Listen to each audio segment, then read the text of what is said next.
Okay, this tutorial is on geometric sequences. The problem we have is you have a geometric sequence in which the first term is 2 and the common ratio is -3. What term is -4,374? So the sequence looks like this. 2, and then we'll multiply times 3 times -3. And we'll get -6. Multiply times -3, you get 18. Multiply times -3, you get -54, and so on and so forth. Okay, all the way till we get to -4,374. I know that looks like a big number, but it's probably not too far out.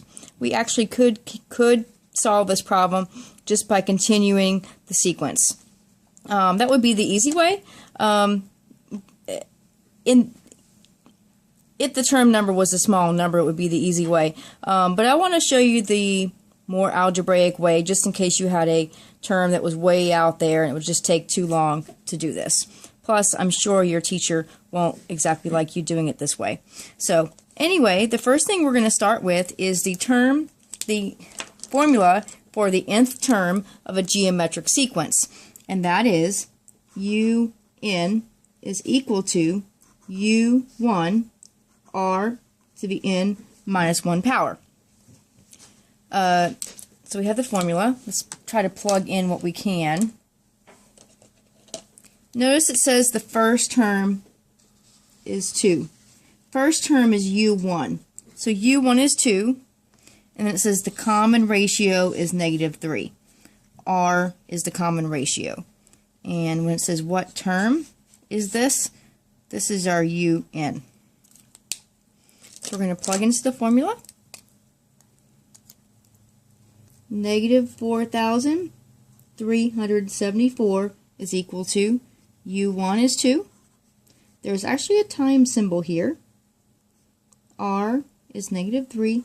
Whenever you're raising a negative number to a power, you always want to put it in parentheses, because otherwise you're going to get a whole lot of stuff wrong. Not because you really did anything wrong, it's just you're telling the calculator the wrong thing. And this is going to stay in. This is actually what we're trying to find. When we're trying to find the nth term, we're finding n. So now we have a bit of a problem here. Usually it's very difficult to solve for a variable exponent. Typically we would use logarithms to solve for a variable exponent. But in this situation, we actually cannot use logarithms because the domain of a logarithmic function is x is greater than 0. You actually can't plug in a negative number. So if I tried plugging in -4,374 and taking the log of that, I would get an error message. So, because we wind up with an unreal answer, and that's just, we just can't do that. So, we can't use logarithms. Well, the only other way to solve something like this, really, besides guess and check, would be to use your graphic display calculator. Typically, you would usually use the graphing feature, but in this situation, again, because of the nature of this particular sequence, we actually can't use the graphing features. We can only use the table feature. So, let me show you how you would do that. First thing we want to do is make this equation to where we can enter it into y equals. So I'm going to do that. The first thing you need to do is get everything to one side. So I'm going to move this to the right hand side. We are left with 0 over there is equal to 2 times -3 in parentheses to be n minus 1 power. And when something goes over the equal sign, it changes signs. So it becomes a plus 4,374.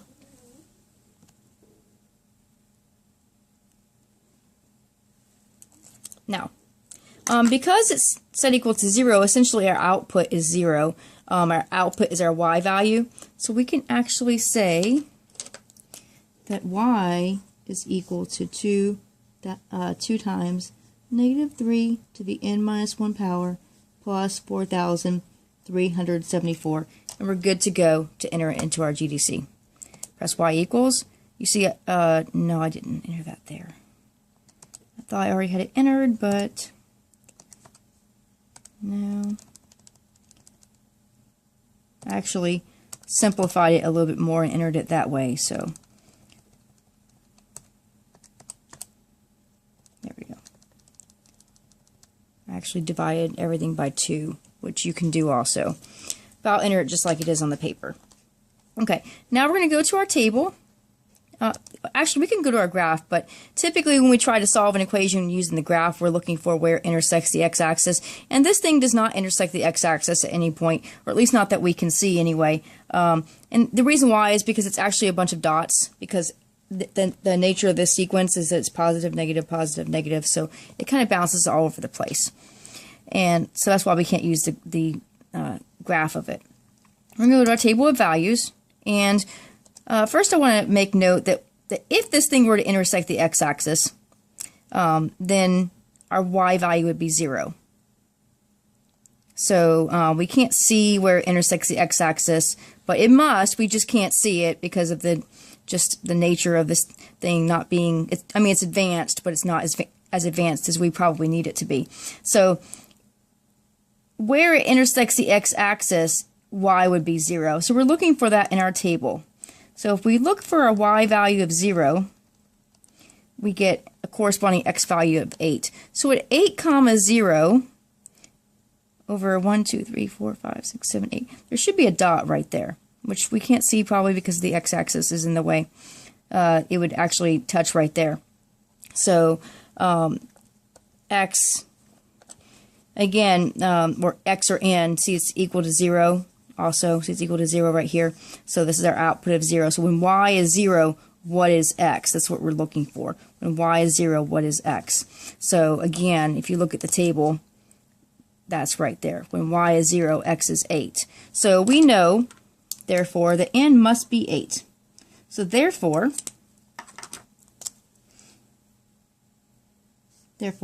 negative 4,374 must be the 8th term. We could verify this. We can plug in 8 here and make sure we get out 0. We can plug it in here, make sure we get that. We could also keep doing this 8 times, and we'll end up getting this this number right here. So that's how you would go about solving this particular problem. Any questions? Just feel free to leave me a comment, and I will be sure to answer as quickly as possible. And in the meantime, thank you very much for watching my tutorial, and I will see you in the next tutorial.